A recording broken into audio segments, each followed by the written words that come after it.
Alright, so hey everyone, today I want to take a look at BloodRayne ReVamped, both 1 and 2. So starting with 1, there's a big note I have to make, and that is I don't know what the vertical camera dead zone actually is. What you're seeing on screen is an estimate, and the reason for that is you can see horizontally it's about 12%. And this is very obvious because rain begins walking when you pass this threshold. And this is axial, so it applies the same 12% horizontally on any vertical value.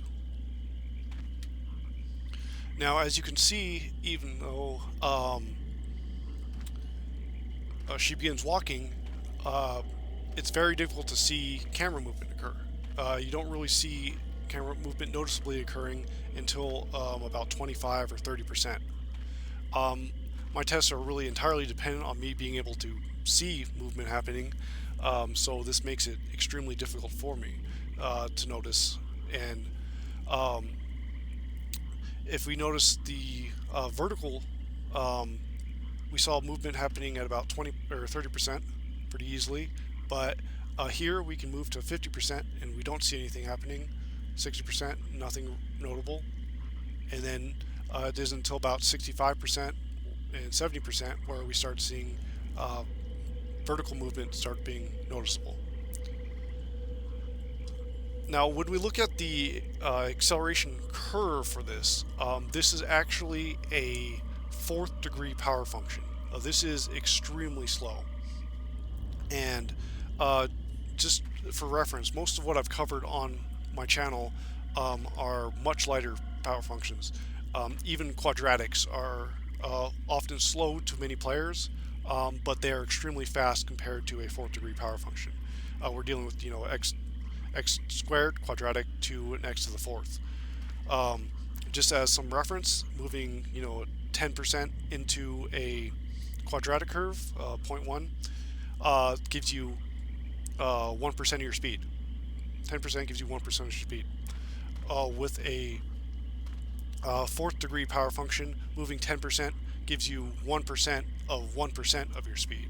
That's showing just how much slower that is. So you can see the graph on screen that basically up until 30, which is the first point I tested, you might as well consider that dead zone. There's basically no movement up until then. So that makes the vertical test very difficult, and I'm assuming that just based on the anti-deadzone test I'll get to in just a little bit. Now, because the vertical dead zone is so much bigger, this means that you have a huge amount of restricted diagonal movement. So I can make these large bobbing motions like this with no vertical movement occurring. And something that this makes vertical movements very difficult to access, and something that also really hurts vertical movements is with a curve like this horizontally. You can see that sort of your most usable movements are somewhere in this range, where you start notably seeing movement, and you get your middle speeds and then your maximum speeds. With vertical movements, they start from about here to here. So pretty much the last 20 to 30% of your stick is giving you all your precise or all your usable vertical movements. So you have to move extremely far to access that, which it makes it easy to overdo it and overshoot the values you want. So this makes vertical movements feel very sloppy in general. Now, there's a huge amount of auto aim in this game, so precision isn't a huge problem. It is just something that feels clunky just because of that. Now, when I normally talk about curves, normally it's from distance to the center. So if I move the stick about here, this is about 50% from the center. But you can do this by each axis. So you could say, apply a curve individually to the horizontal portion of your stick, or how vertically is, and do this separately instead of based on the magnitude of the actual stick position. This is what seems to be the case here, and causes a lot of problems that are most visible with movement. So here we have movements very obvious with a 12% dead zone.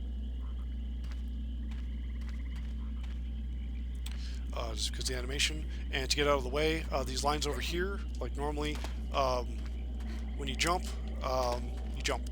But when your stick is far enough horizontally, you dodge. So that's all those lines represent.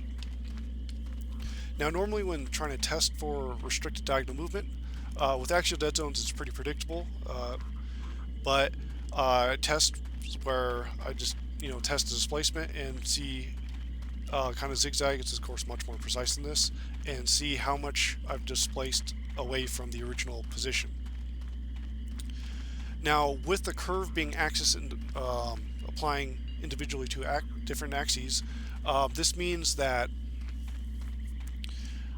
these horizontal values are being made slower than they actually are.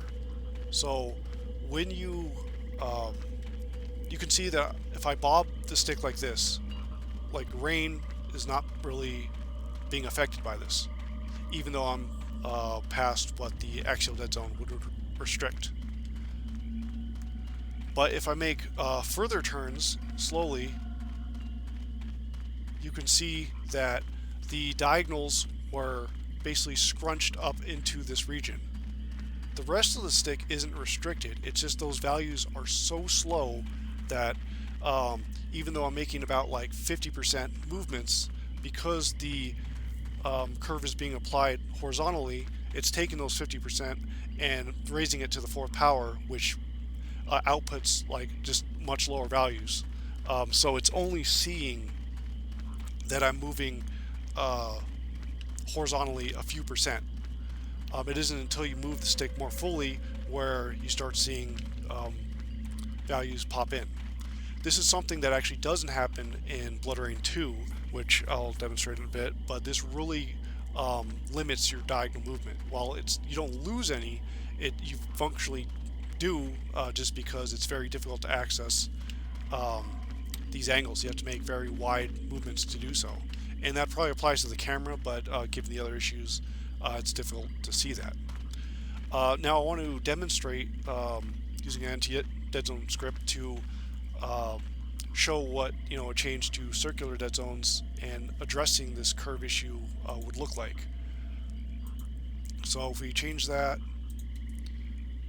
and run the script, the clear value is what's being output, and the darker node is the normal stick input. So you can see I've made a circular dead zone, so once I break out of this, it counters the axial dead zones as well as the curve, so it's flying like well beyond what it is. But you can see that vertical movement occurs once I break out of the circular dead zone, and horizontal movement occurs when I break out of circular dead zones. So these dead zones have been made consistent, and if I make little circles, you can see that that's being conveyed properly. I don't know the exact vertical dead zone, so this isn't applying perfectly, but this is countering most of the issues here. You can see that there's no more restricted diagonal movement around the horizontal axis, and you can make subtle angular movements when you couldn't before. Now with movement, you can see that it's a circular dead zone now, but because we're countering the axis curves, essentially, you can see now that when I make bobbing motions like this, even much smaller bobbing motions, those are being conveyed more properly. So it's a little difficult to see once both nodes are outside of the graph, but the darker node I'm just moving within the axial regions, and you can see that rain is moving more predictably. So if we trace it like we did before, there's no gaps in diagonal movement.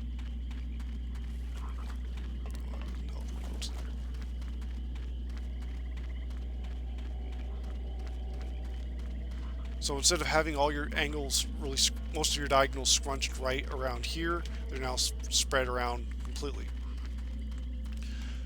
So this is what ideally we would see in with some fixes. I don't know what their ability is to fix these ports. I'm not sure what, if they've got the source code and stuff. But ideally, we would see a change to circular dead zones. I'm sure they limited vertical movements just so you don't actually, spend the time with your camera up in the air, but they have, auto centering, so that's not really an issue. But a change to, circular dead zones would be great. Having options for the dead zone size would be useful. And fixing the acceleration curve, the axis curves, changing them to linear should fix this issue. That would, of course, make the sensitivity or acceleration overall more sensitive, but it would fix completely these diagonal issues since it's applied this way. If we can't get options and we can't maybe get a circular dead zone, just addressing, making the dead zone consistent if they have access to the values. So making the vertical dead zone the same as the horizontal for the camera, and changing the axis curve values to be linear would greatly improve the quality of the control quality of BloodRayne 1.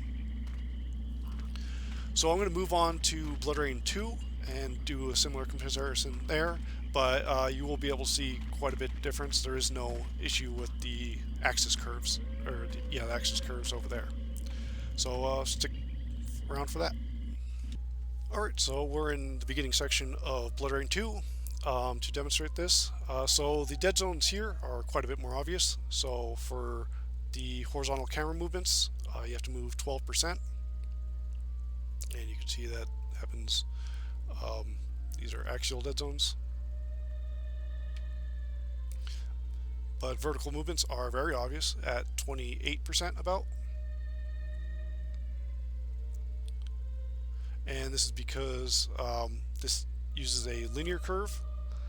So the dead zone and outer dead zone seem to be the exact same, but using a linear curve makes these dead zones very easy to spot.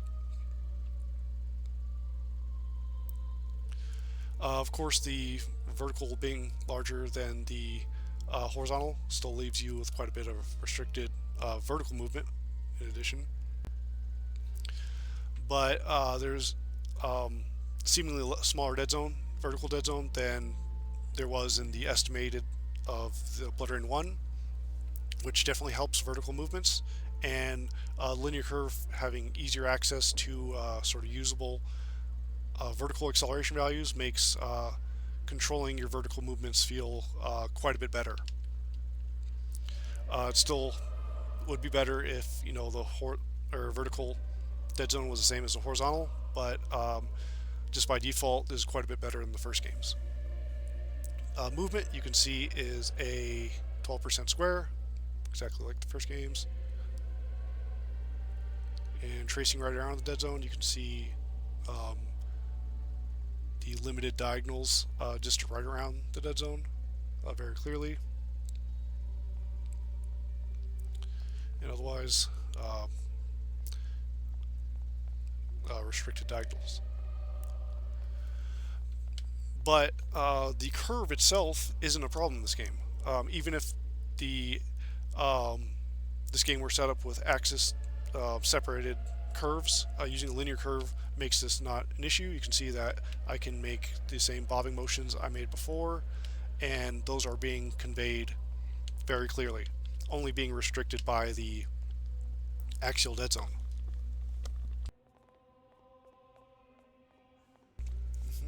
So that issue doesn't need to be addressed here at all, but the same changes are requested in 1. Otherwise, so the change to a circular dead zone, or circular dead zones, and adding options if possible would be requested for 2 to demonstrate the anti-deadzone for this. You can see here, like once I move past the circular dead zone, this jumps straight past the corner of the rectangular dead zone, And just skipping over the restricted regions means you have full diagonal movement.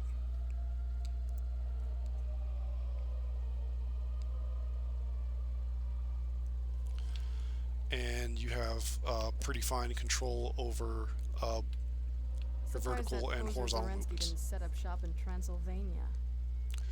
And if we trace the dead zone for movement, you can see that we have a smooth progression of diagonal movement rather than the regions where there wasn't, because we're just skipping straight over it. So this is what change to circular dead zones would look like here.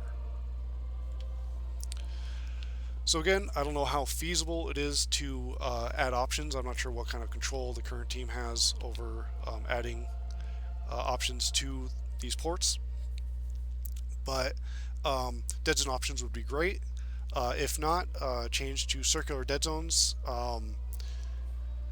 making the course of the vertical and horizontal dead zones the same, just a flat circle for the camera movement. And in the original game, in BloodRayne 1, fixing the curve issues and changing the axis curves to linear curves, and that should, fix all the problems there. So hopefully, even if we don't get options, some of those are on the table. At the very least, the curves should really be fixed for BloodRayne 1. That game needs the most help, but otherwise, that covers things. Hopefully, there's a chance of seeing these things improved. But thanks for watching, and everyone, have a good rest of your day.